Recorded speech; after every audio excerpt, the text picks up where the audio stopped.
믿는 자가 되라, 이런 제목으로 하나님 말씀 같이 듣겠습니다. 하나님께서 오늘 또 이 말씀 가운데 역사해 주시기 바랍니다. 예수께서 부활하셨다, 참 이런 말씀은 참 담대한 주장입니다. 어떤 종교도 자기들의 그 종교의 창시자가 부활했다는 말을 하지 않습니다. 왜냐하면 이게 쉬운 말이 아니에요. 그냥 할 수 있는 말이 아닙니다. 만약에 예수께서 부활하신 것이 사실이 아니면 뭐가 되겠습니까? 이 기독교가 그냥 거대한 사기 집단이 되는 건 아니겠습니까? 예수께서 만약 부활하지 않았다면 그 신조와 그 믿음이 거짓이 되고 허구가 되고 사기친 것이 되는 건 아닙니까? 그 조직이, 그 종교가 어떻게 계속 유지될 수 있고 존립이 가능해지겠습니까? 그러니까 예수께서 부활했다, 이 말을 쉽게 할 수 있는 말이 아니에요. 그 말이 그것에 대한 어떤 보장과 그것에 대한 어떤 확신과 그것에 대한 어떤 확실한 근거가 없이 할 수 있는 말이 아닌 거예요. 그렇지 않습니까? 계속해서 사람들이 그것을 의심하고 그 확실성을, 그 사실을, 그걸 믿을 수 있는 것인지 따져볼 텐데, 그래서 어떤 종교도 그렇게 석가모니가 부활했다 그런 말 하지 않습니다. 공자가 부활했다 그런 말 절대로 하지 않습니다. 왜냐하면 감당할 수가 없어요. 그 말을 그렇게 쉽게 할 수 있는 말이 아니에요. 그 말을 함으로써 끝나는 말이 아니에요. 그 말을 뒷받침할 수 있는 근거와 어떤 사실과 그 모든 것들이 뒷받침이 돼야 돼요. 그래야 할 수 있는 말이에요. 여러분, 그렇지 않습니까? 그러니까 성경만이 예수가 부활했다, 예수 그리스도가 무덤문을 열고 사망 권세를 이기고 다시 살아나셨다, 그렇게 담대하게 말하는 것입니다. 그 말을 아무나 할 수 있는 말이 아니에요. 성경에서만 나오는 말입니다. 이 말씀이 은혜가 되시면 아멘 하시기 바랍니다.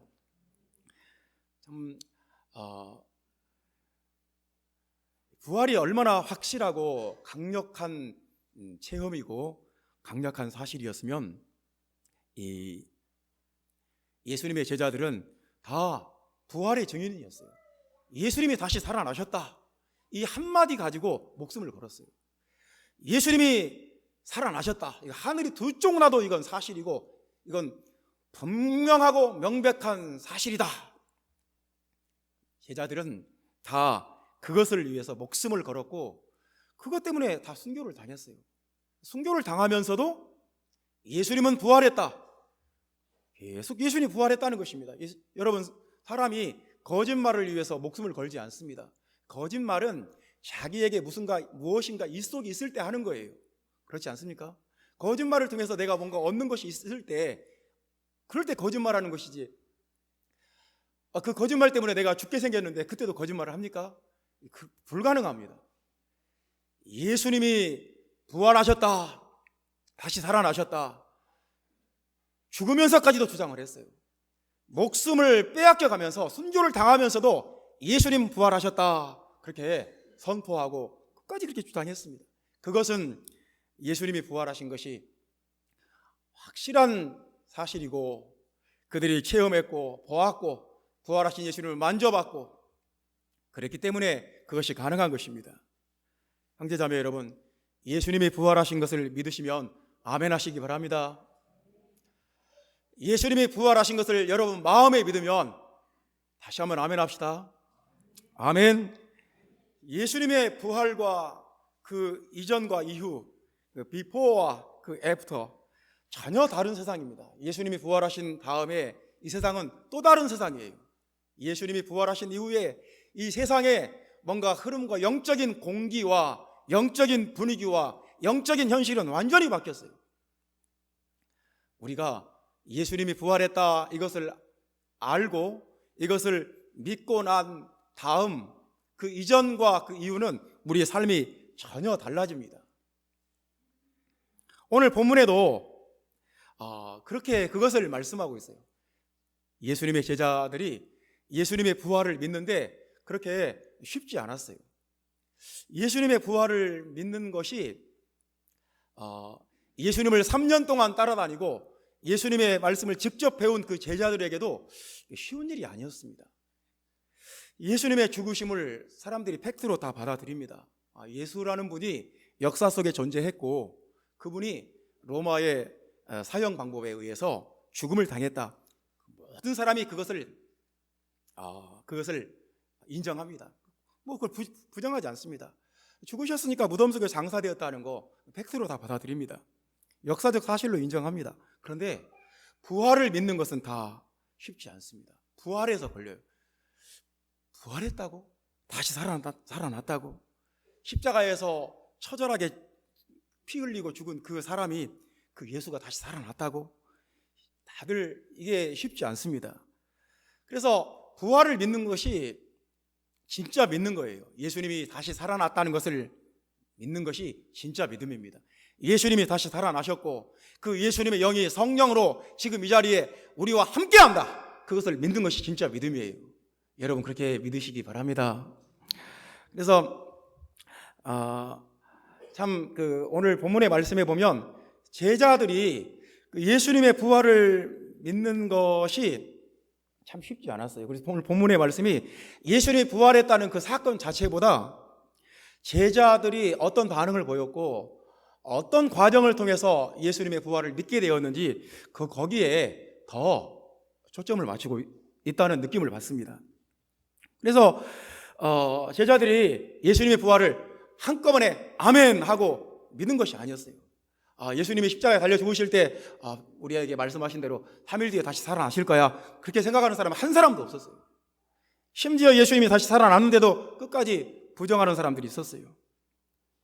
오늘 본문에 보면 8절에서 사도 요한이 처음으로 부활을 믿습니다. 믿더라, 그런 말이 나옵니다. 참 여기서 놀라운 것은 베드로가 예수님의 무덤에 먼저 들어갑니다. 요한은 둘이 무덤까지 다름질을 하는데 요한이 더 빨랐어요. 요한이 더 무덤에 빨리 도착했습니다. 근데 무덤에 들어가서 요한은 마음이 소심한 사람이었던 것 같아요. 그래서 무덤에 선뜻 들어가지 못하고 밖에서 얼쩡거립니다. 베드로는 좀 과감한 사람이라서 무덤 앞에 요한보다 늦게 도착했지만 과감하게 먼저 들어가 봅니다. 들어가 보고 나오니까 요한이 그때서 들어가 봅니다. 근데 베드로는 예수님의 빈 무덤을 보고도 부활을 믿었다 그런 말이 없습니다. 그런데 요한은 들어가 보고 믿더라 그렇게 말씀합니다. 그러니까 맨 처음에 믿은 사람은 요한이에요. 18절 말씀에 보면 막달라 마리아가 믿습니다. 부활하신 예수님을 만나보고 막달라 마리아가 믿고, 20절 말씀에 제자들이 그때서 믿습니다. 예수님이 손과 옆구리를 보이시니 제자들이 주를 보고 믿더라. 그리고 베드로도 이제 그 중에 하나였겠죠. 그리고 28절에 보면 마지막으로 도마가 믿습니다. 나의 주님이시요 나의 하나님이십니다. 그러니까 이 부활의 사건을 강조하지만 또 다른 관점으로 이 제자들이 어떤 순서로 부활을 받아들이고 믿었는지까지, 그리고 그 부활을 받아들이고 믿기까지 어떤 에피소드가 있었는가까지 성경은 굉장히 관심 있게 기록을 했어요.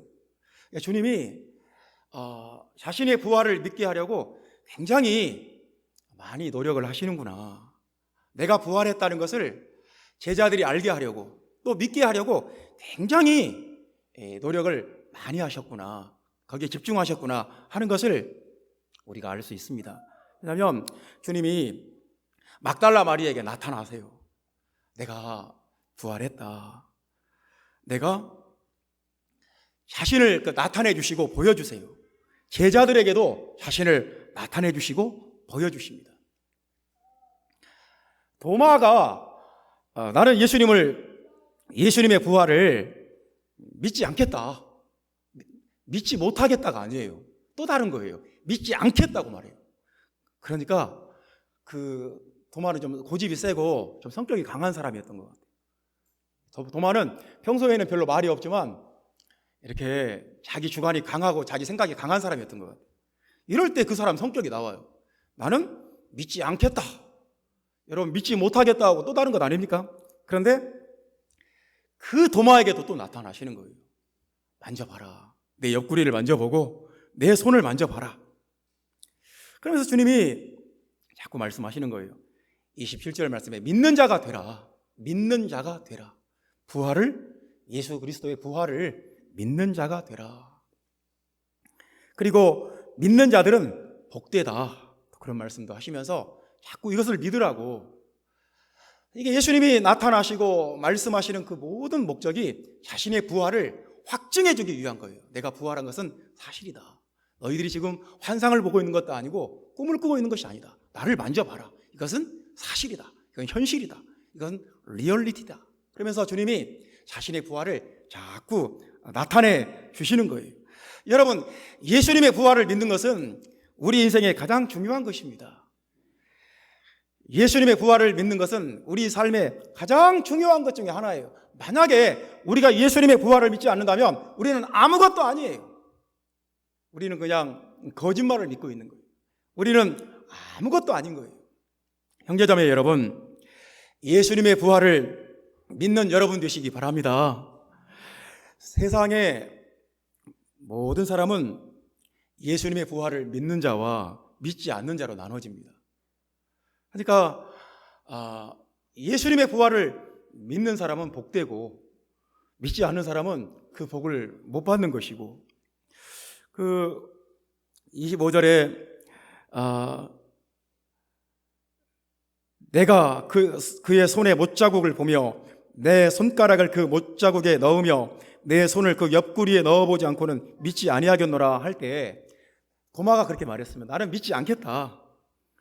그렇게 말했을 때 그 말은 굉장히 강한 부정입니다. 그러니까 이것은 그냥 믿지 않겠다가 아니라 나는 절대로 믿지 않겠다 그 말이에요. 얼마나 강한 말인지 모릅니다. 나는 결코 믿지 않겠다. 그러니까 인간이 이렇게 강팍할 수가 있다니까. 이상하게 부활에 대해서는 나는 믿지 않겠다. 나는 결코 믿지 않겠다. 이게 인간의 본심이에요. 인간의 마음이에요. 이런 대부분의 사람들이 그래요.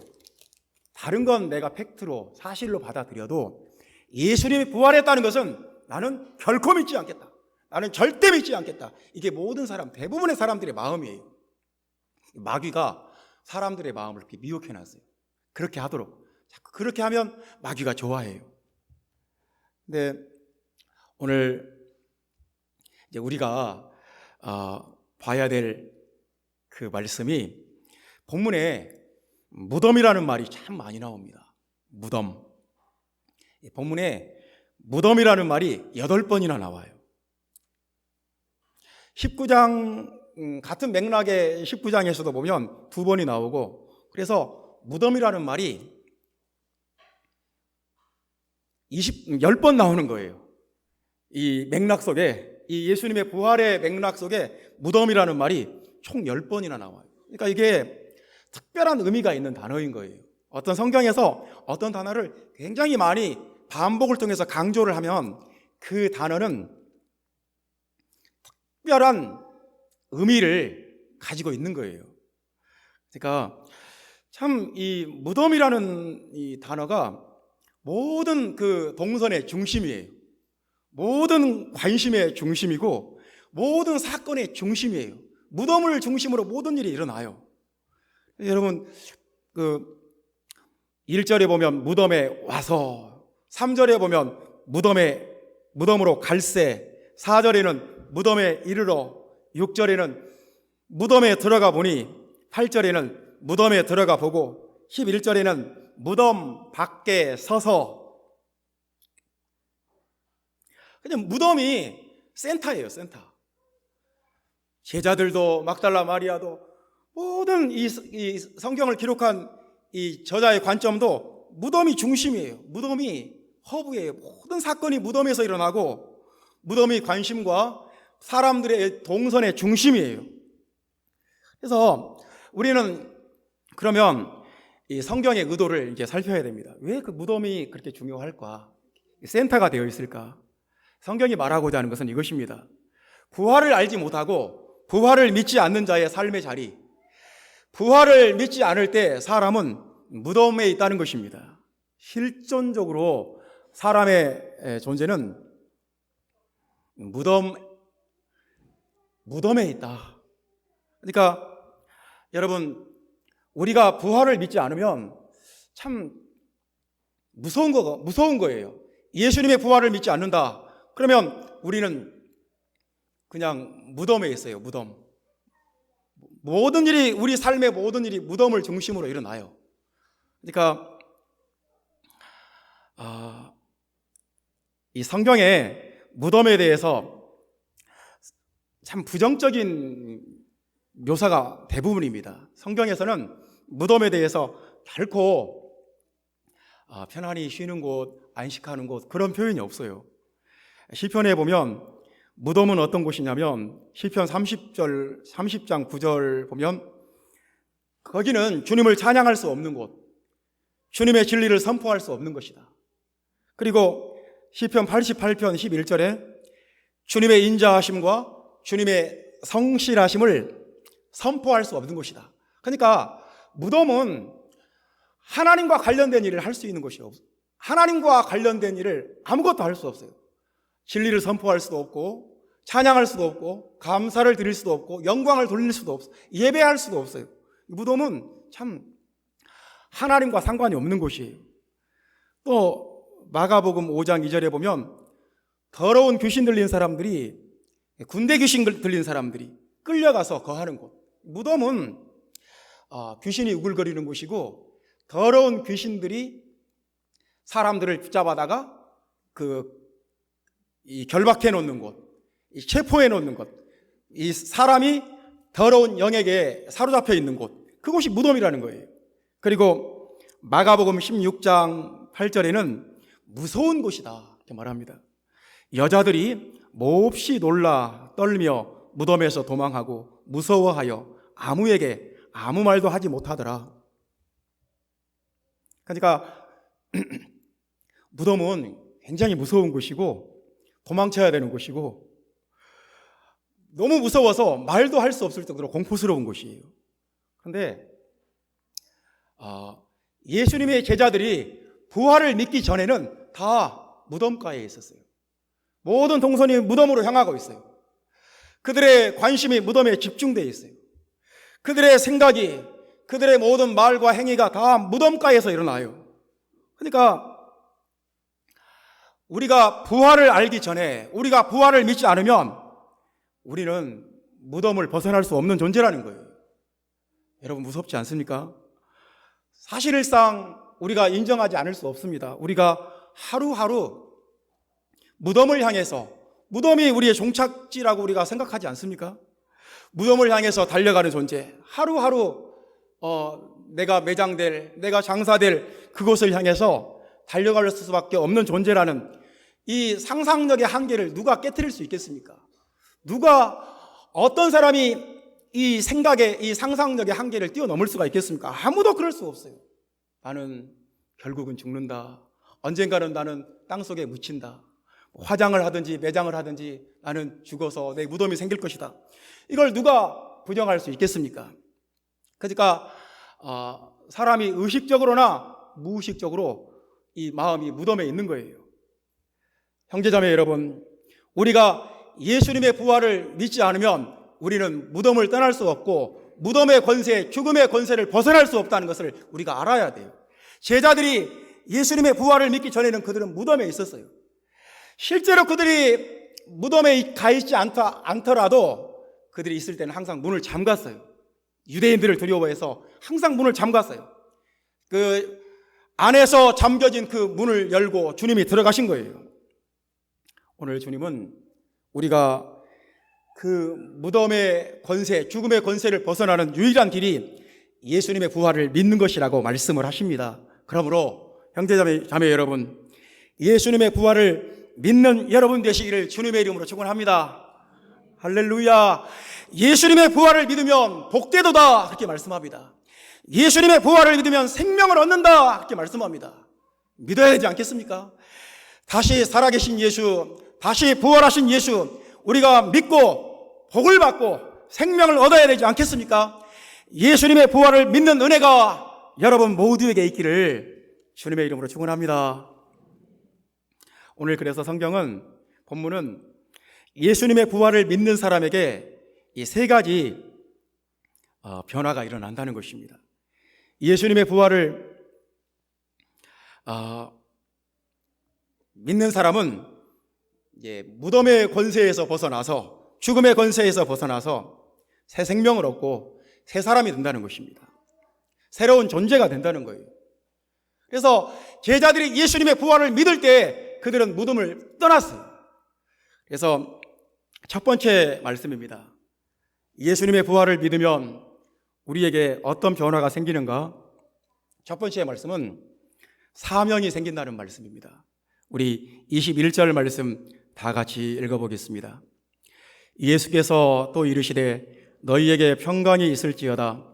아버지께서 나를 보내신 것 같이 나도 너희를 보내노라.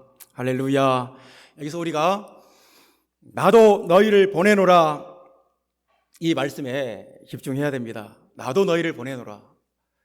부활을 믿으면 주님이, 부활을 믿는 사람은 나도 너희를 보낸다. 참 여기서 보낸다는 말이 두 번 나왔는데, 아버지께서 나를 보내신 것 같이 나도 너희를 보낸다. 보낸다는 말은 그 당시에 사도라는 말입니다. 그러니까 하나님께서 우리가 부활을 믿으면 우리에게 인생의 목적을 주신다는 거예요. 우리에게 사명을 주신다는 거예요. 우리가 세상에서 하나님 나라와 복음을 위해서 우리가 감당해야 될, 우리가 이루어내야 될 어떤 사명과 목적을 우리에게 주신다는 거예요. 우리가 반드시 세상에서 감당해야 될 우리의 사명이 있다는 거예요. 수행해야 될 미션이 있다는 거예요. 참 인생이 목적이 없는 인생, 사명이 없는 인생은 이게 살았다고 할 수가 있을까요? 우리 인생에 어떤 사명과 목적이 주어졌다는 것이 사실은 가장 중요해요. 사명이 없는 인생이 어떻게 이게 아무 의미 없는 인생이 되어버려요. 여러분에게 하나님께서 여러분은 하나님께서 보내시는 사람이에요. 하나님이 여러분에게 어떤 사명을 주셨어요.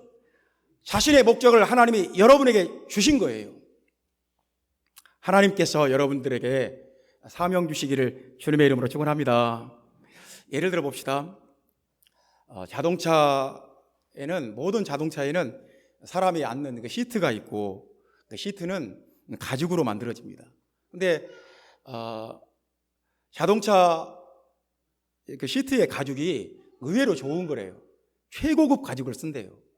그렇지 않겠습니까? 아주 좋은 가죽을 쓴다는 거예요. 근데 자동차를 폐차할 때 그 시트도 같이 버리는 거예요. 시트 사람들이 한 10년 넘게 오랫동안 안고 기대고 사람의 땀도 배이고 그 오랫동안 자동차 시트로 쓰였던 그 가죽이 무슨 쓸모가 있겠습니까? 그래서 같이 자동차를 폐차할 때 같이 폐기물이에요. 같이 버리는 거예요. 불로 태워야 돼요. 근데 그것에 주목한 이 청년 사업자들이 생겼어요. 그래서 그 자동차 시트의 가죽이 워낙 품질이 좋은 거니까 그걸 가져다가 재활용을 하는 거예요. 깨끗이 세척을 하고 다시 코팅을 하고, 그래서 그 버려진 자동차에서 나오는 그 가죽으로 가방도 만들고, 여자들이 어깨에 매는 토트백을 만들고, 또 등 뒤에 매는 백팩을 만들고, 또 이 지갑을 만든다는 거예요. 의외로 사람들이 그걸 좋아한대요. 왜냐하면 품질이 좋으니까요. 그래서 잘 팔린다는 거예요. 사람들이 이거 자동차 시트로 만든 거다, 그래도 왠지 좋아한다는 거예요. 이게 재활용한 것이다, 그래도 그 느낌을 좋아한다는 거예요. 그래서 잘 팔린대요. 똑같은 가죽인데 폐기물이에요. 불로 태워서 버려야 돼요. 근데 여기다가 어떤 목적을 부여하자마자 얘가 상품이 되고 굿즈가 되어가지고 아주 값비싼 상품이 되어버린 거예요. 그러니까 중요한 건 뭐냐면 목적이 있느냐 없느냐예요. 목적이 있으면 상품이 되는 거고 이 가죽에 목적이 없으면 폐기물인 거예요. 버려야 돼요. 참 그렇지 않습니까? 그 목적이 있어요. 뭐든지 거기에 대한 어떤 쓰임새와 가치가 부여돼야만이 살아나요. 그래야 재활용이 돼요. 여러분, 사람도 마찬가지입니다. 사람도 하나님께로부터 어떤 목적을 부여받았을 때 창조주가 나에게 주신 사명은 이것이다. 이것을 발견할 때 그 사람의 가치가 생기는 거예요. 아니, 나는 세상에 살면서 먹고 마시고 잠자고 시집가고 장가가고 돈 벌고 자식 낳고 사는데 평생 살면서 하나님이 나를 향한 하나님의 뜻과 하나님의 계획과 하나님의 목적 전혀 몰라요. 관심도 없어요. 그냥 시집가고 장가가고 먹고 마시고 돈 벌고 이게 전부예요. 그러면 이 사람이 무슨 가치가 있겠습니까? 그러니까 우리 사람에게 가장 중요한 것은 그 사람의 가치를 발견해내는 것은 그 사람의 목적을 찾아내는 거예요. 여러분, 예수님의 부활을 믿으면 하나님께서 여러분들에게 자신의 목적을 주신다는 거예요. 너는 내가 이렇게 쓸 거다. 내가 너를 이렇게 가치 있게 쓸 것이다. 내가 너를 이렇게 귀한 존재로, 내가 하나님 나라에서 너를 이렇게 귀한 존재로 쓸 것이다. 주님은 나도 너희를 보내노라 이렇게 말씀할 때 여러분에게 어떤 목적을 부여하신 거예요. 자신의 사명을 부여하신 거예요. 자신의 쓸모를 부여하신 거예요. 내가 이 가죽으로 가방을 만들어야지. 내가 이 가방은 지갑을 만들어야지. 내가 이 가죽으로 백팩을 만들어야지. 그런 거예요. 여러분, 부활을 믿으면 하나님께서 여러분을 가치 있는 존재로, 자신의 목적이 들어가 있는 존재로 쓰신다는 거, 사용하신다는 거, 그것을 믿으시기 바랍니다. 하나님께서 여러분을 귀한 존재로 사용하시기를 주님의 이름으로 축원합니다. 두 번째 말씀입니다. 우리가 예수님의 부활을 믿으면 어떤 일이 벌어지냐면 성령을 받는다 이렇게 말씀합니다. 성령을 받는다. 22절 말씀 보겠습니다. 이 말씀을 하시고 그들을 향하사 숨을 내쉬며 이르시되 성령을 받으라. 할렐루야. 성령을 받아라. 그러니까 여러분, 성령에 대해서 우리가 가지고 있는 두 가지 생각이 있습니다. 성령은 선물이에요. 그래서 하나님이 주세요. 그냥 받을 준비만 되어 있으면 주세요. 근데 또 한 가지 측면이 있어요. 내가 성령 받기 위해서 적극적이어야 돼요. 왜냐하면 주님이 성령을 받으라 그랬으니까요. 그냥 하늘에서 떨어질 때까지 기다리지 말고 성령을 받으라. 그 말은 성령 받기 위해서 적극적으로 준비를 하라는 거예요. 마음을 열고 은혜 받을 어떤 마음의 몸의 영적인 준비를 다 하라는 거예요. 항상 주님, 내가 성령 받기를 원합니다. 내가 오늘 성령 받기를 원합니다. 그 마음이 우리에게 있어야 돼요. 성령을 받으라 그랬으니까요. 성령을 받으시기를 주님의 이름으로 축원합니다. 참 우리가 예수님의 부활을 믿으면 이제 두 번째 변화가 성령을 받는 거예요. 성령을, 나는 옛날에 성령 받았다고 그런 말씀 하지 마세요. 지금 받아야 돼요. 오늘 성령 받으시기 바랍니다. 성령은 계속해서 내 안에 흘러 들어와야지. 옛날에 지금 겨울에 우리나라에 황사가 날아오는 이유가 몽골의 강들이, 호수들이 다 말라버렸기 때문 아닙니까? 그 강들과 그 논과 그 밭과 그 목초지들이 강이 마르고 호수가 마르면서 다 사막이 되어버린 거예요. 그 먼지가 날아오는 거예요. 그래서 우리나라 기업들이 거기 가서 막 나무를 많이 심어대지 않습니까? 하나님의 성령이 우리에게 계속 흘러 들어와야지, 그렇지 않으면 우리가 영적인 사막이 되어버립니다. 여러분에게 성령이 충만하시기를 주님의 이름으로 축원합니다. 얼마나 좋아요. 우리가 교회에 모이면 성령 받을 수 있고, 또 기도하는 것을 배울 수 있고, 하나님의 성령을 받을 수 있다는 거, 사람이 이것보다 더 큰 축복이 있을까요? 성령을 받는다는 것은 무덤문을 열고 사망 권세 이기고 부활하신 예수님이, 그 예수님의 영이 우리 안에 들어오시는 거예요. 그래서 예수님의 부활이 확증이 돼요. 제자들이 예수님의 부활하신 그 육체를 보고 만졌던 것처럼 똑같은 거예요. 내가 성령 받을 때 주님의 부활을 체험하고, 아, 주님 살아나셨군요. 주님 부활하셨군요. 지금 내 안에 들어오셨군요. 내가 느끼고 체험하는 거예요. 그래서 성령 받은 것은 인증이에요. 확증이에요.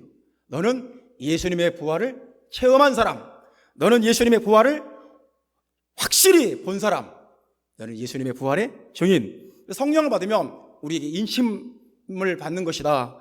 그런 의미가 있어요. 그 다음에 성령을 받으면 우리의 죽었던 영이 살아난다고 말씀해요. 그러니까 로마서 8장 10절부터 11절 말씀에 보면은 성령을 받으면 놀라운 일이 일어나요. 첫 번째, 죽었던 영이 살아나요. 여러분 안에 여러분의 영이, 죽었던 영이 살아나요. 두 번째, 그의 영으로 말미암아 너희 죽을 몸도 살리시리라. 우리의 몸도 살아나요.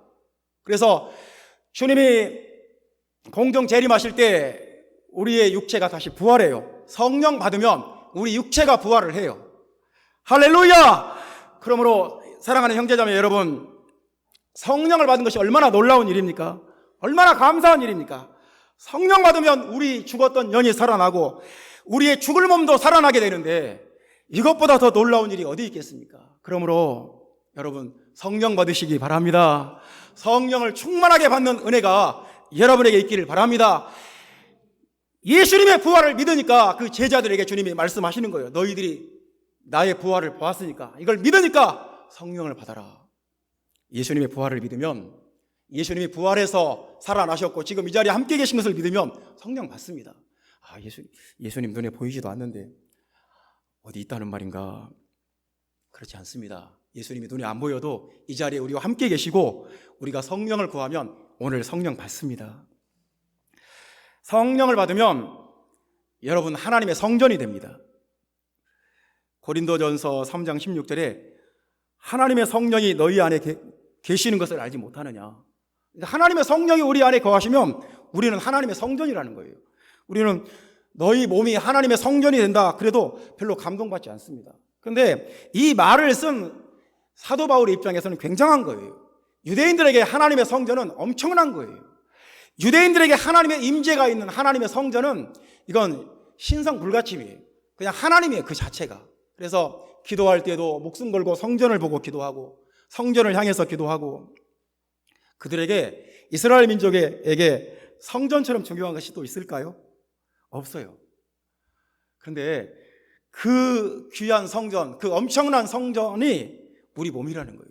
우리가 성령을 받기만 하면 우리 몸이 하나님의 거룩한 성전이 된다는 거예요. 얼마나 이게 놀라운 일입니까? 최상의 가치예요. 유대인들에게 성전은 최상의 가치, 그냥 건축물이 아니에요.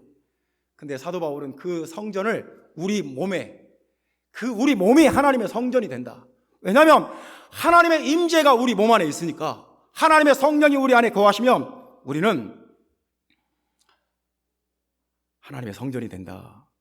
형제자매 여러분, 예수님의 부활을 믿으면 주님이 여러분에게 성령을 주십니다. 성령 받으시기 바랍니다. 성령은 그냥 하나님께서 우리에게 보장해 주신 것을 받는 거예요. 그런 놀라운 은혜가 여러분 안에 충만하기를 바랍니다. 그러니까 우리가 사명을 받아도 어떻게 우리가 사명을 감당하나, 주님이 나에게 어떤 목적을 주시고 어떤 사명을 주시고 나를 보내신다고 말씀하시는데 내가 어떻게 그 사명을 받는가? 성령을 받으면 하나님께서 여러분을 변화시킵니다. 성령 받으면 성령은 여러분의 생각을 바꾸고 여러분의 감정을 바꾸고 여러분의 관점을 바꾸고 여러분의 혼과 영과 육을 다 바꾸고 여러분의 육체를 바꾸고 여러분의 DNA를 바꾸고 여러분의 입술의 말을 바꿔버리고 다 바꿔버려요. 하나님의 성령이 우리를 완전히 바꿔서 마귀를 대적하게 하시고 병고침을 일어나게 하시고 흑암의 권세와 싸워서 이기게 하시고 여러분에게 능력을 줘요. 성령을 받는다는 것은 모든 것을 패키지로 받는다는 거예요. 한꺼번에 받아요. 그 모든 것이 우리에게 그냥 송두리째 와요. 예수님의 부활을 믿으면 성령을 받습니다. 진심으로 내가 주님의 부활을 믿으면 성령을 받게 돼 있어요. 성령 받으시기를 주님의 이름으로 축원합니다. 예수님의 부활을 믿으면 세 번째로 죄사함의 권세가 생긴다는 말씀입니다. 23절 말씀 다 같이 읽겠습니다. 너희가 누구의 죄든지 사하면 사하여질 것이요 누구의 죄든지 그대로 두면 그대로 있으리라 하시니라. 참 본문에서 가장 해석하기 어려운 부분이 바로 이 부분입니다. 그러니까 이 부분이 좀 어려워요. 여러분 성경에서 어려운 부분이 나오면 어렵게 접근해야 돼요. 어려운 부분을 쉽게 하려고 하면 이제 성경을 왜곡하게 되고 성경을 이상하게 풀어버려요. 그래서 여러분 이 말씀이 20장에서 가장 해석하기 어려운 부분이고 난해한 부분인데요. 이 부분을 잘못 해석하면 이렇습니다. 누구의 죄든지 사하면 사하여질 것이요 죄사함의 권세가 나에게 주어진 것처럼 보여요. 근데 성경에 죄를 사할 수 있는 권세는 한 분밖에 없어요. 예수 그리스도 한 분밖에 없어요. 죄사함의 권세는 예수 그리스도 한 분밖에 없기 때문에 예수 그리스도의 이름으로 심려를 받는 거예요. 예수 그리스도의 이름으로 심려 받을 때 죄사함 받아요. 그렇게 믿으시면 아멘 하시기 바랍니다. 그러니까 죄사함의 권세는 하나님 한 분 예수 그리스도에게 있어요. 여러분 아멘입니까? 아멘이죠? 할렐루야. 이 말씀이 은혜가 되시면 아멘 합시다. 근데 이제 카톨릭에서는 이 말씀을 그렇게 해석합니다. 예수님이 베드로에게 죄사함의 권세를 주셨다. 그래서 베드로의 그 정통성을 승계받는 교황에게는 죄사함의 권세가 있다. 사람에게도 죄사함의 권세가 있다. 그렇게 해석해버리니까 이 성경 전체의 맥락이 많이 왜곡되어 버리고 성경 전체의 그 흐름과 전혀 다른 엉뚱한 말이 되어버립니다. 오늘 본문의 말씀은 뭐냐면 우리가 결과적으로 그렇다는 거예요. 우리가 복음을 전하면 그 사람들이 세례를 받을 거 아닙니까? 결과적으로 죄사함을 받는 거예요. 복음 전도의 중요성을 강조하는 말이에요. 우리가 복음을 가르치면 그 사람이 침례를 받아요. 그 사람이 예수 그리스도의 이름으로 침례를 받을 때 죄사함을 받아요. 그 사람이 일평생 묶여있던 그 우상과 그 마귀와 그 귀신들과 그 죄의 얽매임과 죄의 쇠사슬과 죄의 저주에서 풀려나와서 자유를 얻어요. 우리가 복음을 전할 때 그 사람이 죄사함을 받아요. 그래서 이 말씀은 그 복음을 받는 사람이 결과적으로 죄사함을 받는다. 그러니까 복음 전도의 중요성을 강조하는 말입니다. 우리가 죄를 사한다 하는 것이 아니라 그 사람이 죄사함을 받도록 우리가 복음을 전해야 한다. 그렇게 해석되어야 되는 말씀입니다. 여러분, 우리 이 세상에 가장 근본적인 일이 무엇이겠습니까? 가장 중요한 일이 뭐겠습니까? 돈 벌어야죠. 시집가고 장가가야죠. 자식 낳아서 잘 키워야죠. 좋은 대학 보내야죠. 세상에 우리가 또 사업도 잘해야죠. 세상에 중요한 일이 많아요. 정말 본질적인 일이 많아요. 그보다 더 중요한 일도 있어요. 그것이 우리가 죄사함 받는 거예요. 하나님 앞에서 죄사함 받고 다른 사람들도 죄사함 받게 만드는 거. 우리가 이렇게 할 때 마귀의 일을 멸하고 하나님의 나라를 세워나가는 거예요. 우리가 복음을 전하고 그 사람이 죄사함 받고 예수 그리스도의 이름을 침례받을 때 마귀 권세가 깨어져요. 이 세상 권세가 무너져요. 이 엄청난 일을, 이 놀라운 일을, 이 근본적인 일을 하나님께서 우리에게 맡겼어요. 여러분, 이 말씀이 은혜가 되시면 아멘 하시기 바랍니다. 하나님께서 이 놀라운 일을 하나님이 직접 할 수도 있어요. 천사들을 시켜서 할 수도 있고. 그런데 여러분과 나에게 이 일을 맡겼어요. 왜 그랬을까요? 이 일이 우리에게 축복이 되니까. 이 일이 우리에게 영광이 되니까. 이것이 우리에게 상급이 되니까. 그래서 우리는 복음을 통해서 이 세상을 정복해 나가는 사람들이고, 우리는 복음을